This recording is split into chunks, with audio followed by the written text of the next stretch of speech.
In fact, one of those meetings that is likely to take place is going to be the SAARC summit as well, which now has been cancelled. I cannot see how India can hand her over back to Bangladesh.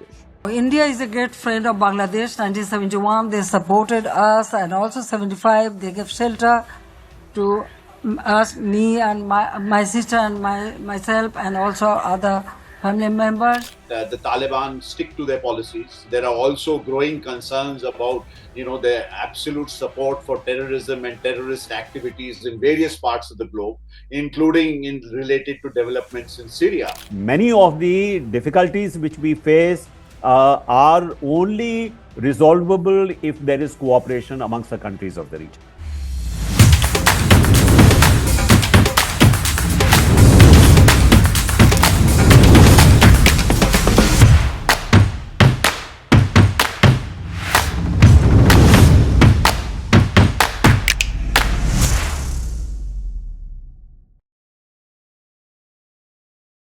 Hello and welcome to Inside South Asia with me, Amit Barua.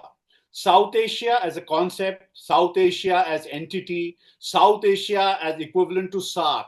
There are many notions of South Asia, South Asian cooperation, the fact that India is such a huge entity within South Asia. So this whole notion of what South Asia stands for, this is what I want to discuss in Inside South Asia on this occasion. And who better to discuss this with than Shyam Saran, former Foreign Secretary of India, also been India's ambassador to Nepal and to Myanmar, and also to Indonesia, which we may not consider as part of SAARC, but a very close neighbor. So I'm really delighted that we have Mr. Shyam Saran with us. Welcome to Inside South Asia, Mr. Shyam Saran. Thank you, Amit. Thank you for inviting me. Mr. Saran, the first question I want to ask you, with your vast experience of the region, of the world, as India's foreign secretary, how do you today look at this notion of South Asia? Do we have an entity called South Asia? When we interrogate it closely, what does it mean? Please do explain to our viewers, sir. Even though the region, what we call South Asia, is today divided amongst, independent sovereign states, of which India is a part. I have no doubt in my mind that South Asia is one single geopolitical unit. It is one single geo-economic unit. It is also today, when we are facing this challenge of climate change, is the single ecological unit. It is a shared cultural space. It has a shared history. So nobody can say that, South Asia as an entity does not exist. Of course it exists, and has existed historically, for thousands of years. So, as I said, we should not be deflected by the fact that there are today 7 or 8 states, if you count Afghanistan, who share this space, but are independent sovereign countries. There is no doubt that this is, in fact, what we used to call, the Indian subcontinent. That is a reality. Yeah. So when I asked you about South Asia, I mean as a cooperative entity. It's almost 40 years since SAARC was formed, nearly 40 years. And we haven't had any meeting of the South Asian entity called SAARC for the last 10 years. There's been no summit meeting since the one in Kathmandu. So the point I was trying to ask you is that, in terms of cooperation, other entities like the European Union, other ASEAN, they've moved far ahead of us as far as cooperation is concerned. So in that sense, I mean, when we talk about the identity of South Asia or as a cooperative identity, where do you think we stand? You are quite right that currently the level of cooperation in different fields amongst the South Asian countries is very limited. We used to welcome the fact that even if we don't have South Asia-wide cooperation, we at least have been able to develop some kind of a cooperative, at least activities, I would say, if not institutions, with regard to what we used to call the BBIN, which is basically Bangladesh, Bhutan, India, and Nepal. Because in terms of, for example, creating a kind of a sub-regional power market, or quite a lot of progress which has been made in terms of, revival of riverine transportation. You know, in actual practical fact, there was transit uh, between India's mainland and the northeast through Bangladesh. So these were important developments, cooperative developments, I would say, which have taken place, but not South Asia wise, because of the fact that there is a Pakistan factor, which stands in in the way, unfortunately. The compulsion for cooperation, I think, is self-evident. Many of the difficulties which we face are only resolvable if there is cooperation amongst the countries of the region. That is number one. Number two, it is also a fact that in terms of the challenges that we are facing, uh, there is an opportunity cost to not cooperating. So if we take, for example, our river systems, all the countries of the region, except the island countries, actually share, the rivers which flow from the mountains into the plains. Now, those rivers are what I call living systems. They are not pieces of property which you can chop up into little, segments and say, no, this part of the property belongs to me, that part may be belonging to somebody. You cannot manage rivers, as I said, in this kind of a fragmented manner. So, and there is as I mentioned to you, there is an opportunity cost which we are paying by not cooperating. So, the need for cooperation is compelling, but what stands in the way are political, barriers and psychological barriers. This is what we need to be able to resolve. So, as you mentioned, that India is the largest country in the region. Therefore, the responsibility for promoting cooperation is India's. No cooperation, regional cooperation is possible unless India takes the lead. That is something that should be self-evident. They are not just political issues. There are major ecological issues also today at stake. It's no longer when we talk about the smog from Lahore reaching Amritsar or the smog from Amritsar reaching Lahore. These are all very real problems. So how can we circumvent this? Is it possible for India and Pakistan to pick up the threads so that we can begin regional cooperation in the region, which has been held up for so long? You mentioned the word circumvent, but I'm afraid, how do you circumvent what is, as I said, a compelling reality? So you have to meet these challenges head on, because, it is not even that these problems or these challenges are sitting on the shelf and, you can decide at your leisure when you want to pick up the pieces and start again. Because the longer you delay dealing with these issues, the bigger these problems become. So this is perhaps. We have no contact. We have no trains. I we agree. have no buses. We have nothing, in terms of a live contact with Pakistan to understand. I agree with you. So I'm saying that even if there are difficulties in relations, engagement is something that must not stop. I mean, if you ask me as a diplomat, what my the view would be or perspective would be, that it is precisely at the times when relations are perhaps the most difficult and perhaps the most at a risky phase, that is when you need to talk even more. So I understand the reasons why there is a unwillingness at this point of time to reach out to Pakistan or to respond to sometimes signals which may be coming from that side. The terrorism issue, I'm afraid, is still a live issue. But even if that issue is there, I do not see why engagement is used as a kind of a diplomatic instrument. Not talking is not policy. So I would say that recognizing that there are major difficulties in the relations between India and Pakistan, the way to handle them is not by saying, I will not talk, but the way to handle them is, in fact, through engagement. It is not that engaging Pakistan or talking to Pakistan is, in fact, a kind of a demonstration of weakness on your part. That is a wrong notion to have on our part.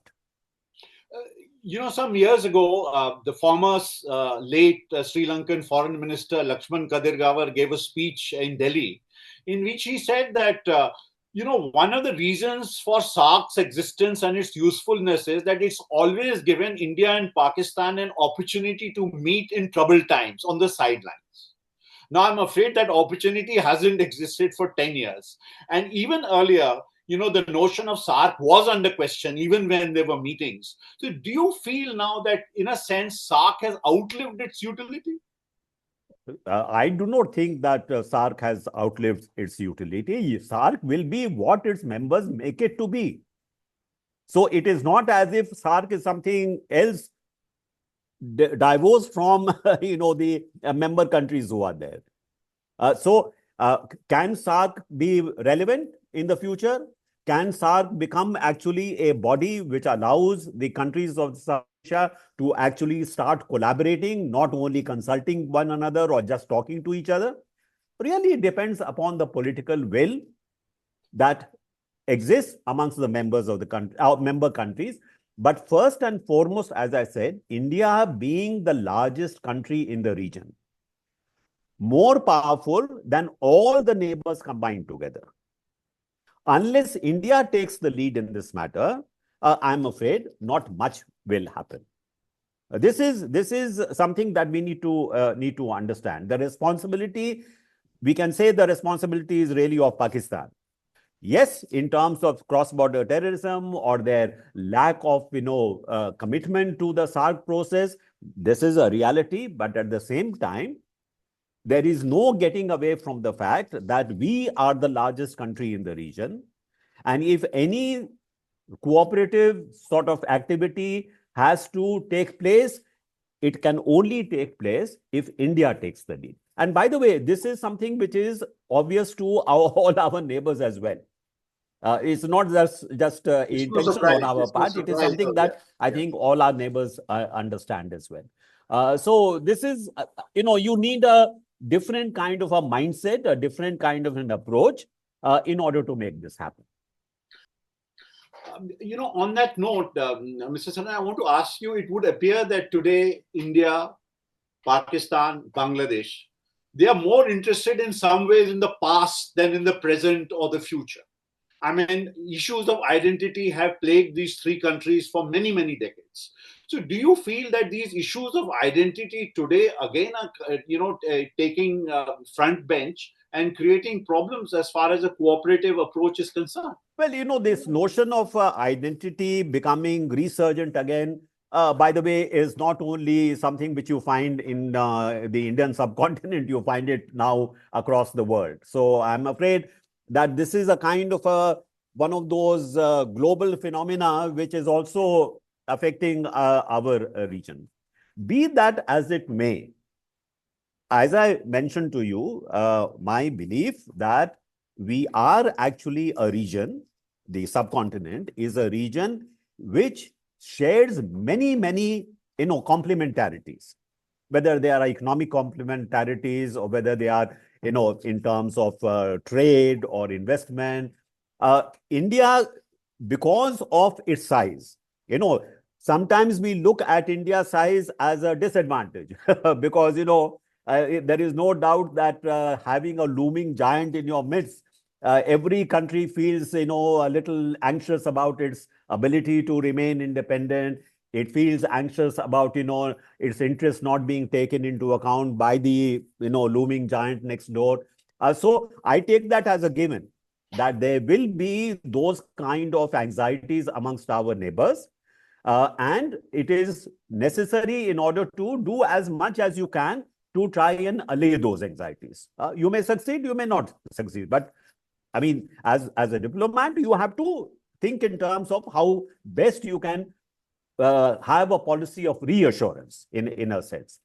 But the second point, that a more positive point I would like to make, is precisely the asymmetry of power which exists between India and its neighbors gives you a huge advantage, because you can become the engine of growth for the entire region, for all your neighbors. So I have argued before also, supposing you open out your market to everything that your neighbors can produce and sell to you, it will still be a small fraction of your market. So there are opportunities for you to play that role, so that India is really a source of public goods for the entire region. So how to take advantage of that asymmetry of power, rather than complain that, well, we are big, we can't chop ourselves into smaller, countries in order to reassure our neighbors. So this is something which, at the end of the day, not only leadership, but you need statesmanship in order to be able to deal with these issues. Mr. Saran, you were ambassador in Nepal and you were ambassador in Myanmar. From the time that you spent there, could you share with your viewers, how is India perceived in these two countries? So if I take Nepal, for example, my experience was that, yes, the Kathmandu-based elite and much of the maybe the political leadership, there was certainly a kind of a constant apprehension that India is out to somehow undermine Nepal's sovereignty, somehow restrict its independence. But whenever I would leave the Kathmandu Valley and travel all over Nepal, the sentiment was completely different. For example, almost every village would have people who had, served sometime or the other in the Indian Army as Gorkhas. Now, when they came back, the pension which they were getting from the Indian Army put them in a sort of a higher income category than the rest of the population. They became natural community leaders in the villages or the localities that they were resident in. So we had a huge network of people very well disposed towards India. That is one factor. Second factor is that because of the open borders, there has been a lot of, the kinship links, even familial links. So if you're looking at people to people's relations as the foundation of any kind of a good relationship with a neighbor, in India-Nepal relations, that plays a very, very critical role. And I would hope that, this open border remains an open border, because many people look at it as a kind of a, security vulnerability. There are ways in dealing with that security vulnerability, but at the end of the day, having this open border has allowed the two countries to have such a dense, relationship, peoples to people relationship, that I think that asset is something that we must cherish. Yeah. With regard to Myanmar, the situation is different. The situation is different because the kind of links that I talked about between India and Nepal, those linkages are much less with Myanmar, except in the border regions. So if you take, for example, our northeastern states, Arunachal, Nagaland, Manipur, Mizoram, these states, this is about a 1400 to 1500 kilometer land border which we have with Myanmar. This is also for us, security-wise, a very sensitive region. We have had, these insurgencies in the northeast. They have been able to have, sanctuaries on the Myanmar side.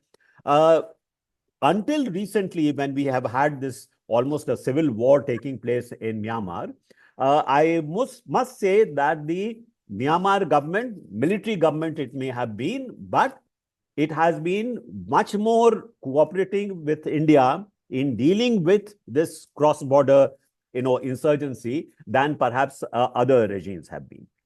Secondly, I think we also began to think about Myanmar as our land bridge to the rest of Southeast Asia. It's also a member of the ASEAN. It is also a member of the BIMSTEC. So in terms of sub-regional cooperation in the eastern flank of India, Myanmar plays a very, very important role. And lastly, it should come again as no surprise to you that any dominating presence of China in Myanmar would have, of course, security implications for us. So maintaining a certain strong, connect with the Myanmar government, military government, or even semi-military government has been a very, very important part of our, foreign policy, because that is integrally linked to our ability to deal with the security situation on a very sensitive part of India's land frontiers. Mr. Saran, before I come to the big C word, I want to come to the B word, that is Bangladesh. It's a country with which over the years India had developed very good relations. We have all kinds of contact through the land, through the rail, trade, all kinds of contacts and and especially the kind of relationship that existed between Sheikh Hasina's government and Delhi has been excellent. Today we are in a completely different situation. Today we are hosting Sheikh Hasina. She's been exiled. She was thrown out from Bangladesh. She had to literally leave the country, and we have quite a delicate situation, if I might put it like that, with Bangladesh diplomatically. So is it a case that we put all our eggs in one basket, and that is why we are dealing with this current scenario? From what I know, this is a wrong impression that has taken hold here because of the change in situation. Nobody complained about this before the ouster of Sheikh Hasina. We did maintain links with the opposition BNP, may not have been at the highest leadership level, but from what I know, contacts with the BNP did continue to be maintained, and that makes sense. Wherever we go, we need to engage with all different political forces in the country. So I don't think that was an issue, even though it may not have been as visible or made more visible by our side, for obvious reasons, that you would not really announce to the rest of the world that this is what I'm doing. I have to keep explaining it all the time. We did not maintain links so much with the Jamaat. Now, that should be obvious why. Also, because the role of Jamaat is very, very well known, not only with respect to India, but with respect to the whole notion of Bangladesh as an independent state, or its linkages with Pakistan. And Pakistan looking at Bangladesh as perhaps another source of vulnerability for India and how it should be exploited. So if I look at the period when Sheikh Hasina was the leader of Bangladesh, can anybody deny that many of the kind of challenges which we were facing in our relationship with Bangladesh since the early days of its inception, since Sheikh Mujib was assassinated, many of those problems step by step were actually resolved satisfactorily in our relationship with Bangladesh. So you take, for example, the security issue, which was such an important issue for us, a source of great, vulnerability for us. That, can anybody deny that Sheikh Hasina helped in getting over that problem? So security-wise, the situation for us became much better. Secondly, if you remember, we used to always say that there is a problem. We can't get transit through Bangladesh on the eastern side. We can't get transit through Pakistan on the western side. Over a period of time, that particular challenge was also resolved, because today the railway links that you spoke about, the highway links that you spoke about, and the development of the riverine transport, which is very important, Effectively what has happened is that there is now unspoken but free transit of Indian goods, Indian cargo through Bangladesh from the mainland to the eastern part of our country. These are very major gains. Bangladesh emerged as a major purchaser of power from India. What we spoke about, the BBIN would not have been possible without this density of cooperation that actually was developed between India and Bangladesh during Sheikh Hasina's time. Now, yes, okay, she made mistakes. She, perhaps did not read, the writing on the wall. But from India's point of view, there is no reason to somehow or the other negate all the developments, positive developments which took place over the last 15, 20 years, because today she has been ousted. And, why did not foresee it? How can we foresee everything which happens? So I would celebrate the fact that during this particular period, a window of opportunity which opened up was taken advantage of by both countries. And today, that interdependence which has been created between the two countries gives you at least the prospect of greater stability in the relationship than would otherwise have been the case. We are going through a difficult period, but I also consider it positive that the government of India decided to send the Foreign Secretary to Dhaka in order to convey, I suppose, that, we are interested in keeping the relationship on an even keel, making certain that all the cooperative kind of activities which have bound our two countries together and which are of benefit to both countries, these are not in any way interrupted. I think that was a good move on our part. Right. So, but what I want to ask you is that, there are obvious concerns about Sheikh Hasina being in Delhi. And she's also now issuing political statements from Delhi. She's been addressing, her followers abroad and so on. So do you think that she's going to be a real issue when it comes to India-Bangladesh relations? So two things. One, I cannot see how India can hand her over back to Bangladesh. That goes against everything that India stands for. So, and we should not, as I said, ignore the fact that over a considerable period of time, she was a very good friend of India. And you don't abandon friends. So I would say, with respect to giving her, shelter, letting her stay in India as long as she wishes, I do not disagree with that at all. Secondly, with what you mentioned, yes, I think you are correct. There is no reason for her to make public statements while sitting in India. She should recognize the sensitivity of the relationship that currently is there between India and Bangladesh, and she should refrain from making public statements. So that's my view. So, Mr. Saran, there are reports that trade across the land routes has come down. There are other issues between the two countries. But as you pointed out, Foreign Secretary Vikram Misri was sent to Dhaka.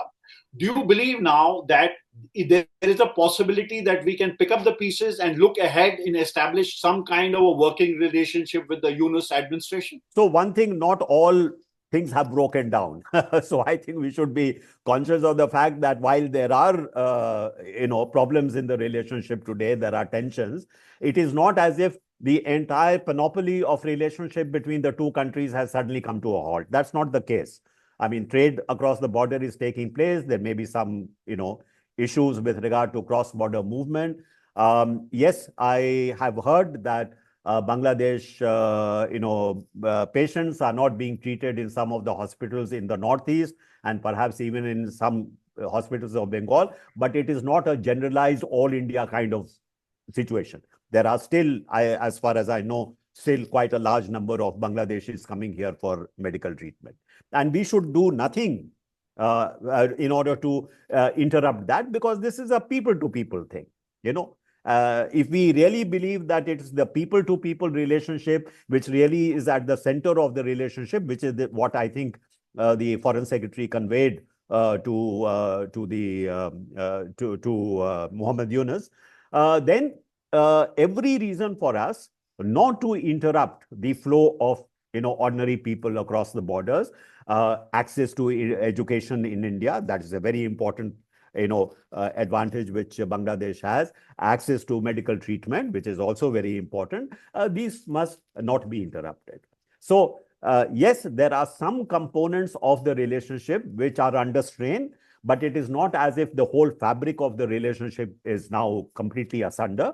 Many of those are intact, and we should endeavor to keep them intact, because ultimately it is that density of interdependence which will give the relationship a certain degree of balance, a certain degree of continuity.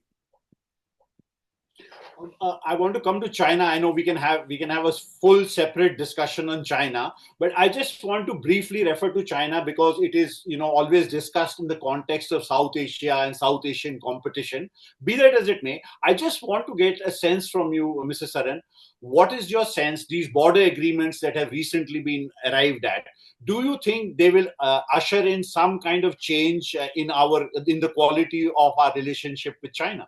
I would say that the agreement has opened the door to the kind of engagement which is necessary in order to bring the relationship to a degree of normality, or say the degree of bilateral trade and cooperation which we had in before the events of 2020. So as you would have seen, an agreement was reached that we should resume foreign minister level engagement, but more importantly that the special representatives should also be meeting in order to talk about not only border security, but talk about the whole gamut of India-China relations. So the importance of the agreement that was reached was, even though it is not a major breakthrough, but it represents an important shift, because China, after holding out for nearly 4 years that it would not allow the resumption of Indian patrols in the region that India was patrolling, in the Depsang plains, as well as in a couple of other areas, Demchok, for example, that has been now agreed. So they have made a little shift in their position. Of course, the agreement is subject to various kinds of conditions, that there should be prior notification, that there should be a limit in the number of people who would be in that patrol. There is also a notion that, I'm not quite sure, but whether or not, if an encounter takes place, what will be the reaction from either side? Will they go back to what they used to have before? That is, you make your point, you unfurl your banner, but you don't engage with each other, you go back. So the fact is that a shift has taken place. China has brought about a little shift in its position. We should acknowledge that. And that is what enabled the Prime Minister to have the important bilateral meeting in Kazan. So let us say that the possibility of advancing this relationship has now been opened. Whether or not this will really yield very substantive results remains to be seen. Mr. Saran, I wanted to ask you now about competition. There's this notion that India and China engaged in great competition in South Asia, in different countries. The issue of Chinese ships visiting Sri Lanka, for instance, is one such issue. Do you believe that there's space for both countries to do what they have to do? Or is it that we will, perennially be locked in this India-China battle for influence? And also, many South Asian countries or other countries taking advantage of the fact, playing one against the other. Is that the future we are stuck in? I don't think that we can get away from that competition, because that competition is real and that competition is relevant in terms of how we safeguard our security interests. So to say, certainly tomorrow, India and China should just abandon their competitive kind of a relationship, and why don't they cooperate with each other with regard to, say, South Asia, do joint projects in South Asia? That's something that may be possible at some time in the future. But the nature of India-China relationship, make no mistake, is competitive. I would go further and say, in essence, it is an adversarial relationship. So we have to somehow manage that adversarial relationship. Now, in managing that adversarial relationship, there is no room for our neglecting, for example, security at the borders. So I think it was very clear that when the events of 2020 happened, we were in a position to deploy almost an equivalent number of troops on the border in fairly quick time. Now, that would not have been possible if we had not, over the last 10 to 15 years, really put our heart into building the infrastructure on our side. So that is a lesson we should learn, that we seek good relations, but at the same time, we must not let our guard down. That is something which is very, very important. Now, as far as the neighborhood is concerned, I would just like to make the point that thanks to headwinds that China itself is today facing, its economy is slowing down. It has a major problem in terms of, protectionist trends all across the world. Its property market has collapsed. So today, its ability to deploy the kind of resources it was able to do in the past for, say, the BRI, to which most of our neighbors have signed on to, that is much less than what it was before. That is number one. And number two, importantly, the experience of some of the countries with having taken, large loans for infrastructure development in the past. Sri Lanka is a typical case, but not only Sri Lanka. If you look at, for example, the Maldives, they have huge debt burdens that they are unable to service. So the message has also gone round to virtually all our neighbors. And I will point out, Amit, that in Pakistan, we used to hear that the China-Pakistan Economic Corridor is the flagship project of the BRI. Do you hear that anymore? No. Because even that very ambitious China-Pakistan Economic Corridor has run aground. Nepal is not willing to accept any assistance from China, which is not grant. Even the Bangladeshis have been very cautious. So the pressure that we were facing some time ago with respect to, that competitive element that you're talking about, that is today somewhat less than what it was before. And we should try to take advantage of it. I was happy to see that we did try to take advantage of it in Sri Lanka, for example. When Sri Lanka was facing its very major crisis, it is India which came in very promptly with very, very, significant assistance to Sri Lanka. And that has created a more positive political sentiment regarding India in Sri Lanka. And you would have seen the report that the new president is actually coming to visit India very soon. And what is your sense, Mr. Saran, with Sri Lanka? For a long time, this was touted as a model relationship in South Asia, the India-Sri Lanka relationship. Do you feel that it has lived up to its potential? Let us not neglect the fact that today, again, I would say the density of relationship between India and Sri Lanka is much, much more than what it was before. There are very major projects that India has been involved in and will continue to be involved in. Again, there also people-to-people relationship has actually expanded quite significantly. I mean, Sri Lanka is a very important tourist destination for Indians. India is a very big source of tourist earnings for Sri Lanka. So I think there will be pluses, there will be minuses, but if I'm looking at overall, I would say that on balance, today we are in a better position in our neighborhood than in the past with respect to the challenge which we have been facing from China. And what do you think about the Maldives? We felt that there was a government which was against the interests of India. It asked that the India India's out military campaign. presence should be removed. So, what is your sense of how India-Maldives relations are doing? So this is, I think, a good example where the reality of interdependence actually has helped to keep the relationship somewhat stable despite despite the political pendulum swinging this side or that side.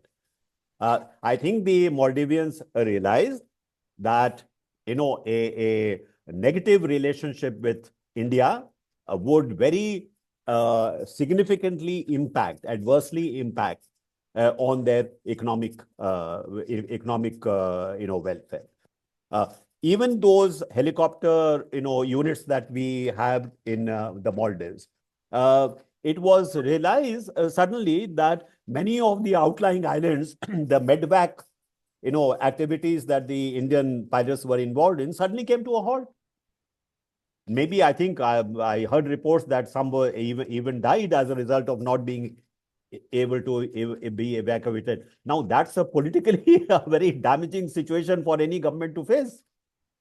And so they realized that they need to be practical about this, be realistic about it, and therefore there was a very big shift in the stance towards India. And there also, if you recall, the president came on a visit. I think that was a recognition that the relationship with India is actually very critical. Now we also handled it better than perhaps many thought, in terms of not reacting very negatively or very loudly to some of the negative things which were happening in the Maldives. We played it a bit cool. Even on the helicopter pilot issue, we handled it very well. So I think there is a certain maturity that I see, at least in the handling of some of these issues. Maybe not all, but some of those issues. And coming to the Taliban in Afghanistan, finally, what is your sense? I mean, there is a school of thought that believes that the Taliban stick to their policies. There are also growing concerns about, their absolute support for terrorism and terrorist activities in various parts of the globe, including related to developments in Syria. But I just wanted to get your sense. I mean, does a country have a choice in dealing with whoever is controlling it, or do we have to deal with the de facto administration of the day? I don't think we have a choice, frankly speaking.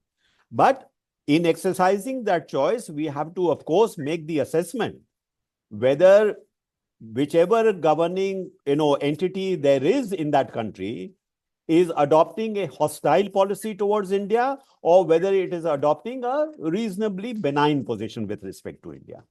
I think my sense is that the Taliban government in Kabul, with respect to India at least, is adopting a more benign policy, which is enabling us to restore some of the links between the two countries. Some channel of humanitarian assistance, which is very important in terms of, again, the people-to-people relationship we have been able to continue with. These are important, even though there will be criticism. How are you dealing with a government which is a fundamentalist government? You can't have everything. So if on balance, this is helping us to deal with what could have been a major security issue. There was always a apprehension that a Taliban government in Kabul, having had a very close relationship with Pakistan, will then once again link together with Pakistan to endanger our security. That has not happened. So if it has not happened, and if they are willing to have a more cooperative relationship with India, why should we say no? Mr. Saran, we've covered a wide area in South Asia, bits on China, Bangladesh, Pakistan, Afghanistan. We've covered a wide area. I'm going to ask you what might be a slightly unfair question, but I'm going to ask you in any case. You think if I were to talk to you 5 years down the line, would we be talking in the same terms, or do you think there's any chance that bilaterally India would have moved on? and as a unit South Asia or as a unit SAARC would have moved on? Look, I'm not an astrologer, so I cannot make predictions. What I can say is, which I repeat what I said before, that the challenges which are region-wide and the salience of those challenges is increasing, not diminishing. These challenges are going to become bigger and bigger in scope. So this is why I mentioned, for example, the climate change issue or the ecological issue. You know, the melting of the glaciers in the Himalayas. Even though India has the largest stretch, it cannot deal with that issue by itself. It has to work together with the other countries in the region which share these wonderful mountains, you know. Or as I mentioned to you with regard to the rivers. Remember what happened in Pakistan with those major floods, how many people were displaced, how many deaths took place, disease. These are, warning signs to us also. It happened in Pakistan, tomorrow it could happen in India. So I think I would say that 5 years down the line, if we don't take decisions today, actually, to overcome some of these political barriers or psychological barriers, the consequences will be far more dire 5 years down the line than, in fact, they are today. So the argument for South Asia-wide cooperation is absolutely compelling. That is something which is essential to be able to deal with problems which are of importance to India itself. Well, we'll leave it here for today because we've talked a lot on what is South Asia and the issues involved. One can only hope and pray that the powers that be in Delhi and in other cities are listening in, and other capitals of South Asia are listening in, because these, as you point out, are very compelling issues, and they are not just political ones, they are ecological ones. I think that is something which we need to take note of in today's world. Thank you so much, Mr. Shyam Saran. Thank you for having me, Amit.